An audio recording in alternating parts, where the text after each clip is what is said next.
I would like to talk about the pandemic. I'm asking all my friends to stop, take a deep breath and do some critical thinking before joining the movement to quickly reopen everything. Introspection, before you start reading this, look in the mirror. Ask yourself if you think all life is precious. Do you want to lower the amount of death from this pandemic? Can you value life over economics? I'm hoping you answered yes. If no, this is kind of long and might be a waste of your time. Myths. One of the biggest myths out there is that if you just stay away from people that are sneezing, wash your hands a lot and don't touch your face, you will stop the spread of the virus. Wrong Obongo. The key to stopping the virus is to do those things and also not breathe near another person who is contagious with the virus and may not be showing any symptoms at all. Being near an infected person without eye protection may be problematic too. Think of a football game in the coldest day of December. The camera zooms in on the quarterback and he exhales a small cloud of fog. That QB signing autographs in May is emitting the same amount of potentially contagious droplets, but they are invisible. Buying time. This key to stopping the virus is a pretty tall order. It means stopping everything to try to buy a little time. Here is why buying a little time is so critical. If the infection curve gets steep enough, the healthcare system gets overwhelmed and mortality rates go up to 8% or higher.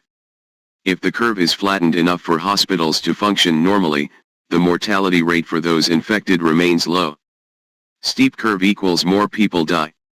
A happy thought. Iceland kept the curve flat and the mortality rate was low. Here are a few points from this story. Iceland has achieved something no other country has, tested 10% of its population for coronavirus, a figure far higher than anywhere else in the world. About half of its citizenry at any given time who have coronavirus but don't know it, will be asymptomatic, a large percentage many experts studying the virus have suspected, but have had little firm data to corroborate. Of Iceland's more than 1,600 coronavirus infections as of April 11, 7 have ended in deaths. Iceland has flattened the curve through a combination of rigorous testing and tracing. Authorities say Icelanders are heeding social distancing recommendations. There are other countries that have done a better job of containing the virus than the US, and we can learn from them. It may be too late to flatten the curve through a combination of rigorous testing and tracing. The next best thing would be to behave as if everybody outside your immediate group were carriers of the virus, since we can't test for it. And to know that the virus travels efficiently from person to person through the air. The tough pill to swallow. There are posts by some of my Facebook friends that say we should open up the economy fast. There's a popular news network that says the same thing, in the name of freedom. Arguments for opening quickly are that without jobs and a paycheck, people are going to also die either through suicide or starvation.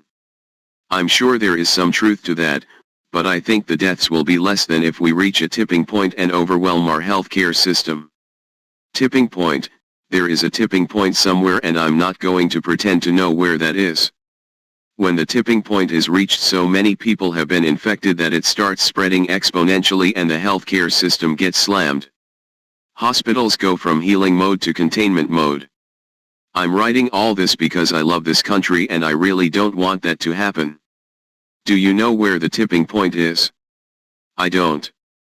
I do know that actions today can put us at a tipping point 3 weeks from now. The only reliable measurement will be emergency room entries. At that point it's too late. I think that's what happened in New York. You see, successful countries have relaxed a little and then done extensive testing and then adjusted restrictions up or down depending on the testing. A feedback loop, i.e. check and adjust iterations with short timelines. That is not an option today. We relax restrictions too soon and 3 weeks later the healthcare system is crushed and there's no turning back. Imagine the cruise control on your car. What if it had the flaw of only checking the speed every 5 minutes and then make the throttle adjustment? You'd be going 120 miles per hour for a while and then 5 miles per hour and 120 miles per hour. But with the virus you check in 3 weeks for ER entries, and if we hit the tipping point, the curve continues up. Summary: Ramping up without massive testing is a bad idea. Undoing the work of the brave ones. On a personal note, I'm not courageous. I appreciate the people who are. We have something called a viral load. Healthcare workers are painfully aware that the amount of exposure to the virus, viral load, directly affects their health, and yet they continue to get exposed to save lives. It reminds me of my dad in World War II. He described being on his first of 50 missions as a bomber pilot. The outfit he joined had a 16% loss ratio, per mission. 50 missions to go. Horrendous odds, and yet he kept going. I can't imagine having this kind of bravery. We don't want to undo what so many have sacrificed for and continue to sacrifice.